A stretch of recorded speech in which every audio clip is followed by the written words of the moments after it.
સુરતમાં ગેરકાયદે દબાણ મામલે રાજકીય ખેલ ખેલાયો હોવાનો આરોપ છે। કતારગામમાં પહેલા ગેરકાયદે બાંધકામના પતરા હટાવાયા, થોડીવાર રહીને ફરીવાર બાંધકામના પતરા મૂકી દેવાયા। ભાજપના રાષ્ટ્રીય કિસાન મોરચાના મહામંત્રી પર દબાણના આક્ષેપ લાગ્યા। 2 કલાકમાં બનેલી ઘટના સીસીટીવી કેમેરામાં કેદ થઈ। સ્થાનિકોએ રજૂઆત કર્યા બાદ દબાણ દૂર કરાયું હતું।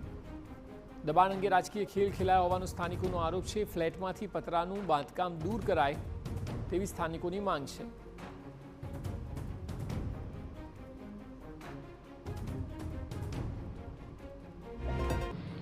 એકવાર રજૂઆત કરી હતી, અરજી લખીને આવીને તોડી જ ગયા હતા એ લોકો।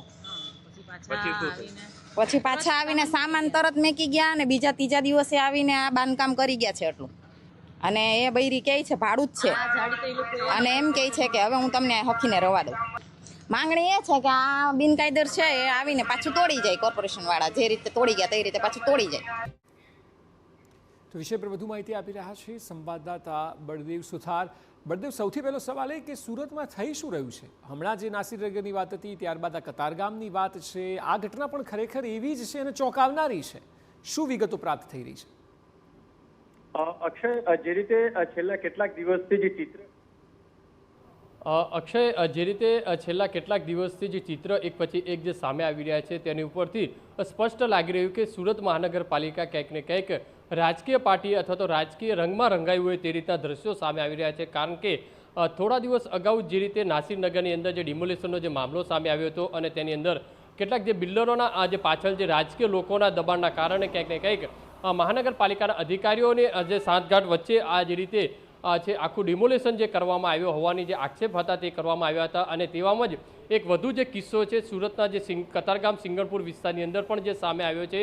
જે ભાજપ કિસાન મોરચાના જે મહામંત્રી છે તેમનો જે દ્વારા ક્યાંક ને ક્યાંક જે બાંધકામ છે તે ગેરકાયદેસર કર્યા હોવાનો જે આરોપ છે તે સ્થાનિક લોકો જે લગાવવામાં આવી રહ્યા છે। અને આ જે બાંધકામ છે તે સુરત મહાનગરપાલિકા દ્વારા જ્યારે જે તોડવા માટે આવે છે અને ત્યારે જે ત્યાં લગાડેલા જે પતરાઓ છે તે લઈ જવામાં આવે છે અને ફરીથી માત્ર 1 જ કલાકની અંદર એવામાં તો શું થયું જેથી મહાનગરપાલિકાની જે દબાણ ખાતાની જે ટીમ કહી શકાય છે તે પરત આવે છે અને ફરીથી આ જે પતરાઓ છે ત્યાં મૂકી જાય છે।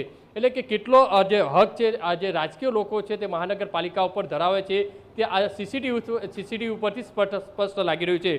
કારણ કે સિંગણપુર વિસ્તારમાં મનપાની જે ગેરકાયદેસર જે બાંધકામના જે પતરા છે તે બાંધકામ જે લઈ જાય છે અને 1 જ કલાકની અંદર કોનો ફોન આવ્યો અને અધિકારીઓ દોડતા થયા અને ફરીથી ટેમ્પો ત્યાં આવે છે અને આ પતરા છે તે પરત મૂકી દેવામાં આવે છે।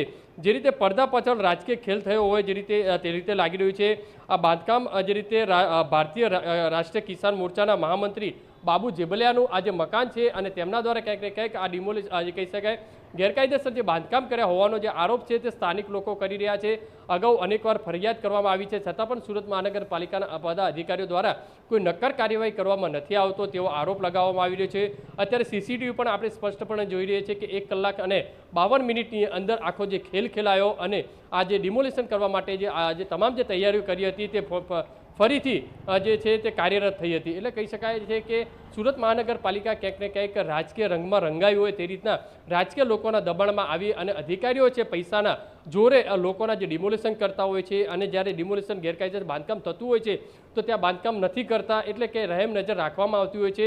જ્યારે નાસિરનગરની અંદર આટલી મોટી ઘટના બની છે છતાં પણ સુરત મહાનગરપાલિકા દ્વારા તપાસ કમિટી જે બનાવવામાં આવી છે હજુ સુધી કોઈ જે કહી શકાય છે તે નક્કર કાર્યવાહી કરવામાં નથી આવી, જેના કારણે સ્થાનિક લોકોમાં ક્યાંક ને ક્યાંક આક્રોશ જોવા મળી રહ્યો છે। ત્યારે જોવાનું રહ્યું કે મહાનગરપાલિકાના મ્યુનિસિપલ કમિશનર હવે કેટલી ગંભીરતા દાખવે છે અને પોતાના જે ઝોનલ અધિકારીઓ સામે કઈ રીતની કાર્યવાહી કરશે।